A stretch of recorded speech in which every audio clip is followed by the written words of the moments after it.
ఉలవచారు ఆంధ్రులకు favourite dish. ఈ ఉలవచారుని చేసుకోవాలంటే చాలామందికి రాత్రి నానబెట్టాలి, ఉదయం ఉడకబెట్టాలి. ఈ ప్రాసెస్ అంతా మేము చేయలేమనుకునేటోళ్ళకి ఇలా పొడి చేసుకొని ఇన్‌స్టంట్‌గా ఎప్పుడంటే అప్పుడు ఉలవచారుని కాసుకోండి. ఆరోగ్యాన్ని పెంచుకోండి. ఎలా చేయాలో చూద్దామా? ముందుగా ఇనుప బాండీలో ఉలువలు ఒక కప్పు.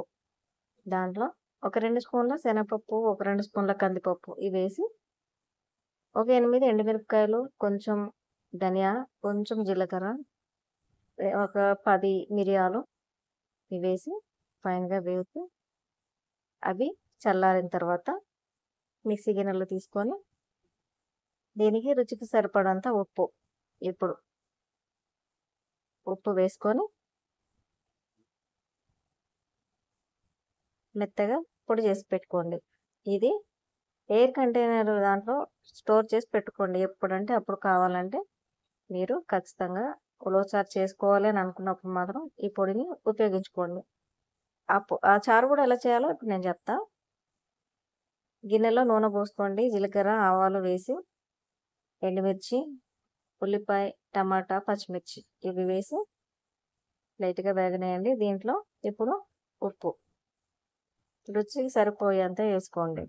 సరిపోకుంటే తర్వాత మన టేస్ట్ చూసి వేసుకోవచ్చు. ముందైతే కొంచెం వేసుకోండి. తర్వాత పసుపు వేసుకొని దాంట్లో కరివేపాకు ఇవి మెత్తగా ఉడికే వరకు అడగంటకుండా కలుపుతుండండి.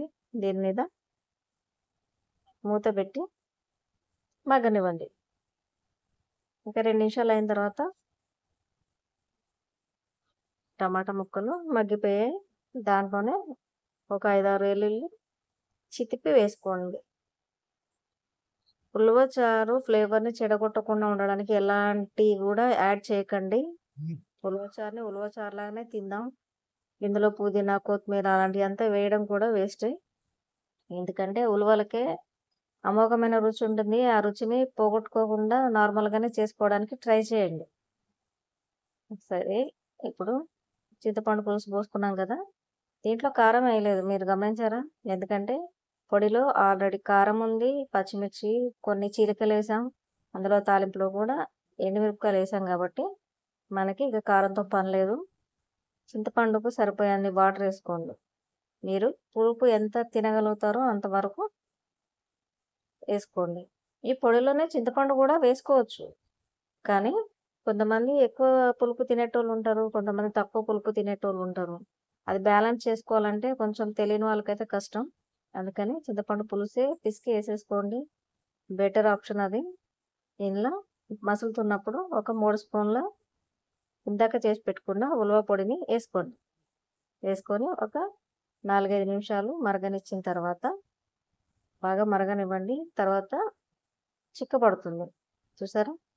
చిక్కబడింది. మంచి ఫ్లేవర్ వస్తుంది. ఉలవచారు ఉడకబెట్టిన టేస్టు, ఈ టేస్టు సేమ్ ఉంటుంది. కాకుంటే ఉడకబెట్టిందయితేనేమో బావుంటుంది. ఇన్‌స్టంట్‌గా అప్పటికప్పుడు చేసుకోవాలనేటోళ్ళకి ఇది మాత్రం బెస్ట్ ఆప్షన్. వేడి వేడి అన్నంలో పళ్ళె నిండా ఉలవచారు వేసుకొని తింటుంటే చాలా ఆరోగ్య ప్రయోజనాలున్న ఉలవచారుని ఆస్వాదించండి. తినండి. ట్రై చేయండి. ఈ వీడియో గనుక మీకు నచ్చినట్లయితే లైక్ చేయండి, షేర్ చేయండి, సబ్స్క్రైబ్ చేసుకోండి. Thank you for watching. ఉలువలు తినడానికి ట్రై చేయండి. తినండి, ఆరోగ్యాన్ని పెంచుకోండి.